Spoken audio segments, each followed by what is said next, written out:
Just kind of walk us through your transition, your first couple of months here, and how you settled into being a linebacker. So. Well, it's it's been I think it's been a good transition. Of course, it was like got here right right in the middle of recruiting, so went right to work. Really focused on that. Focused on trying to get to know the players here. I think that's a big thing. I think that's one of the reasons why they've been so successful here, because of the relationships. They do it in recruiting, and they've done it with the players. So just trying to get to know the guys, and then is getting into a new defensive system, which I'm familiar with. What Coach Pruitt's done, and then working with the special teams again. That's something that I enjoyed when I did it early in my career at Georgia Tech. It's been fun working with those guys, and really enjoyed this group of players, the linebackers that we have.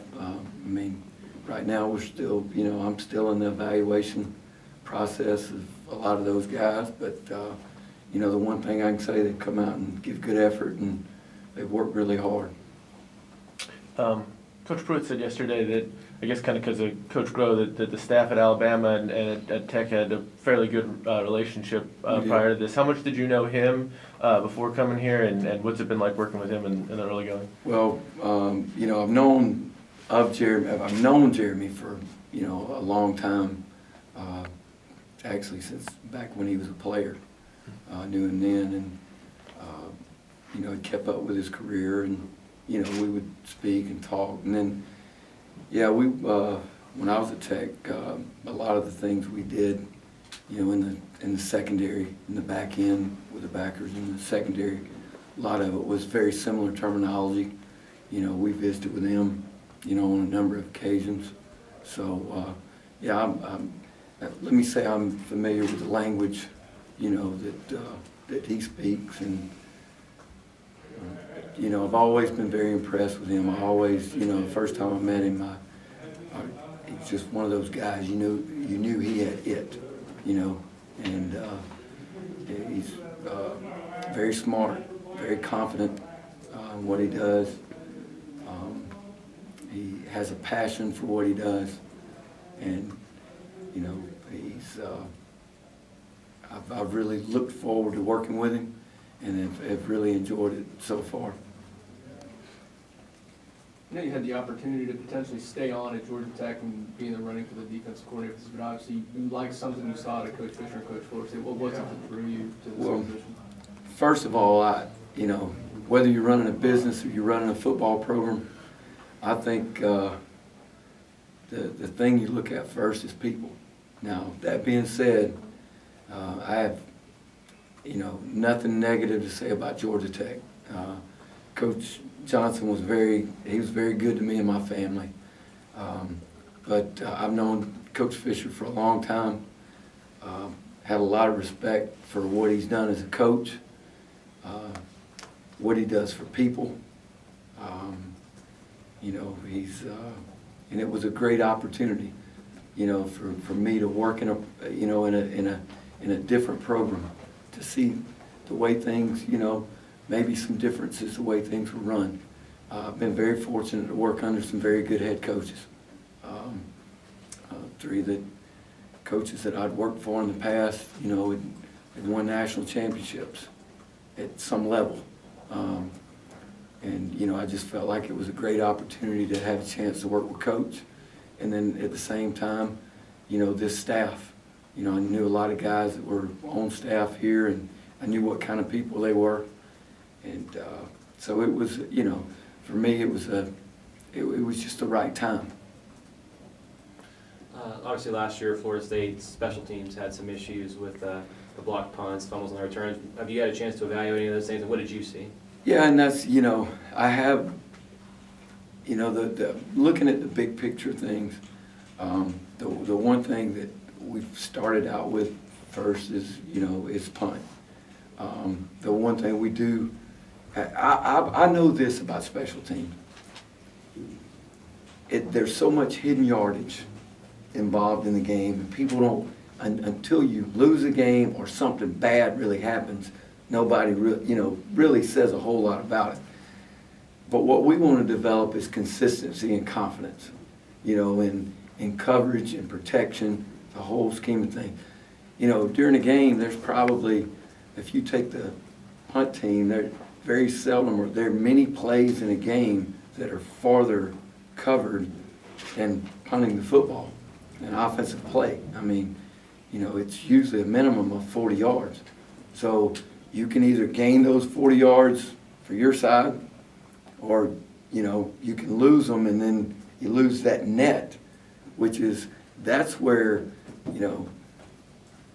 I know in the past, that's what we look at so much is net punt, because that's what you're gaining, And if you look at the statistics of field position and how it affects a game, we get the ball on I know our offense, we get the ball on the minus 35 or out, we got a good chance of scoring. I mean, the numbers say that. I mean, the stats don't lie about that. At the same time, if we can pin people deep, it makes it harder for them to drive the ball down the field. So we're trying to develop some consistency, in that. Now that starts with, everything. The punting, the protection, the coverage, it all goes in together. But that's one thing that spring practice is for. You can evaluate a lot of things. We're working a lot of guys to see who can do what, and we'll make an evaluation after spring, of that. What did you learn most about having the opportunity to be in charge of Georgia Tech's defense second half of the year last year? Personally, what did you learn most from that experience? Well, let me say this. It's the first thing is your guys, players, I mean, they've got to believe and have confidence in what you're doing. That's the number one thing. And you want people to be able to play fast. There is no magic call. There is no perfect defense. If there was, defensive coordinators all across the country would call it all the time. It's still about, putting your eyes in the right place. Reaction. Defense is so reactive. And just repping those things. I'm a big believer in the more reps you get, the better you're going to be. It takes a ton of repetitions for something to become muscle memory. And you just got to do things over and over and over. It's one thing I like about the way Coach Fisher sets up practice. You get tons and tons of reps, which that's the way you learn to play. And but yeah, some of those things, and I think you can stand back as a position coach. Everybody says, well, wouldn't you want to be a defensive coordinator? Well, until you stepped in those shoes and made those calls and made those decisions, I think sometimes when you come back as a position coach, it gives you a little better insight in helping your coordinator. You know what I'm saying? Knowing what he needs, knowing the things that he needs you to help him with. When for example, sometimes you don't need a lot of answers.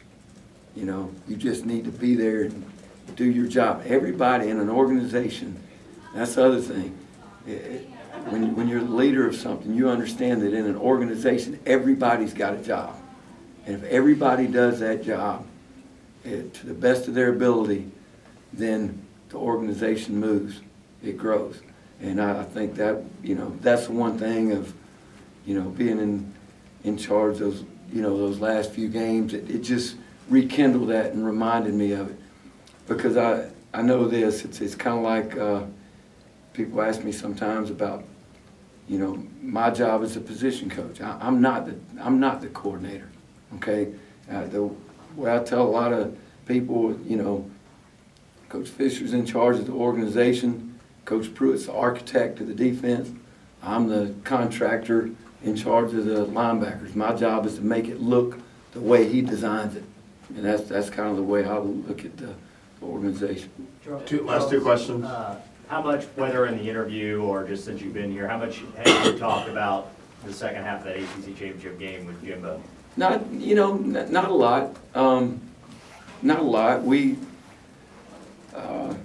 there've been some, comments here and there about it, but we haven't sat down and, really talked about it that much. Do you think that helped you?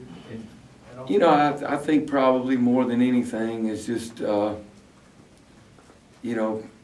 probably the relationship over the years and, working with, him in the past. And listen, I can't promise anybody anything. All I can promise is that I'm gonna work every day, as hard as I can, and I'm gonna give him everything that I've got. I'm gonna give these other coaches everything and give these players everything. And I think hopefully that had more to do with it, than that. You mentioned earlier that you're still obviously evaluating the linebackers, but Right. just kind of your early impressions of Telvin, Christian, and then I guess kind of that third linebacker spot that's kind of being filled.